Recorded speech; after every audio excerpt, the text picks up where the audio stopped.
ಗುಜರಾತ್ನ ಭರೂಚ್ನಲ್ಲಿ ಭೀಕರ ಅಗ್ನಿ ಅನಾಹುತ ಉಂಟಾಗಿದೆ. ಇಲ್ಲಿನ ದಹೇಜ್ ಏರಿಯಾದಲ್ಲಿರುವಂತಹ ಸರ್ಲಿಂಗ್ ಕಂಪನಿಗೆ ಸೇರಿದಂತಹ ಕೆಮಿಕಲ್ ಗೋಡೌನ್ನಲ್ಲಿ ಬೆಳಗಿನ ಜಾವ ಬೆಂಕಿ ಕಾಣಿಸಿಕೊಂಡಿದ್ದು ಇಡೀ ಗೋಡೌನ್ ಹೊತ್ತಿ ಉರಿದಿದೆ.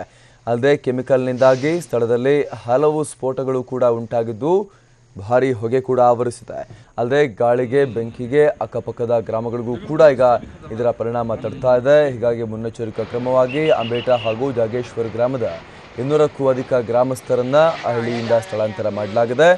ಇನ್ನು ಸ್ಥಳದಲ್ಲಿ 10ಕ್ಕೂ ಅಧಿಕ ಅಗ್ನಿಶಾಮಕ ವಾಹನಗಳು ಬೆಂಕಿ ನಂದಿಸುವಂತಹ ಕಾರ್ಯಾಚರಣೆಯಲ್ಲಿ ನಿರತವಾಗಿವೆ.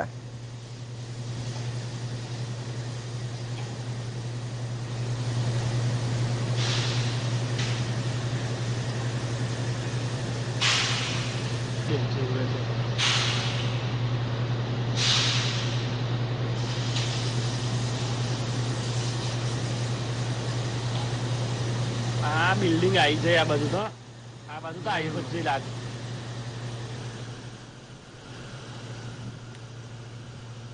ಗುಜರಾತ್ನ ಭರೂಚ್ನ ದಹೇಜ್ನಲ್ಲಿ ಆಗಿರುವಂತಹ ಘಟನೆ ಕೆಮಿಕಲ್ ಫ್ಯಾಕ್ಟರಿಯಲ್ಲಿ ಅಗ್ನಿ ಅನಾಹುತ ಉಂಟಾಗಿರುವಂತಹ ಪರಿಣಾಮ ಅದು ಅಕ್ಕಪಕ್ಕದ ಕಟ್ಟಡಗಳಿಗೂ ಕೂಡ ವ್ಯಾಪಿಸ್ತಾ ಇದೆ. ದಟ್ಟವಾದ ಹೊಗೆ ಕೂಡ ಆವರಿಸಿದ್ದು ಅಕ್ಕಪಕ್ಕದ ಗ್ರಾಮಗಳ 200ಕ್ಕೂ ಅಧಿಕ ಗ್ರಾಮಸ್ಥರನ್ನ ಈಗ ಸ್ಥಳಾಂತರ ಕೂಡ ಮಾಡಲಾಗಿದೆ. ಯಾಕಂದ್ರೆ ಕೆಮಿಕಲ್ ಫ್ಯಾಕ್ಟರಿ ಆಗಿರುವುದರಿಂದಾಗಿ ಬೆಂಕಿಯ ಕೆನ್ನಾಲಿಗೆ ವ್ಯಾಪಿಸ್ತಾನೆ ಹೋಗ್ತಾ ಇದೆ. ಹೀಗಾಗಿ ಮುನ್ನೆಚ್ಚರಿಕಾ ಕ್ರಮವಾಗಿ ಹೊಗೆ ಸೇವಿಸಿ ಕೂಡ ಬೆಂಕಿಯಲ್ಲಿದ್ದರೂ ಕೂಡ ಹೊಗೆ ಸೇವಿಸಿ ಕೂಡ ಏನಾದರೂ ಹೆಚ್ಚು ಕಮ್ಮಿ ಆಗ್ಬೋದು ಅನ್ನುವಂತಹ ಆತಂಕದ ಹಿನ್ನೆಲೆಯಲ್ಲಿ ಅಕ್ಕಪಕ್ಕದ ಗ್ರಾಮಸ್ಥರನ್ನ ಈಗ ಅಲ್ಲಿಂದ ಸ್ಥಳಾಂತರ ಮಾಡಲಾಗಿದೆ.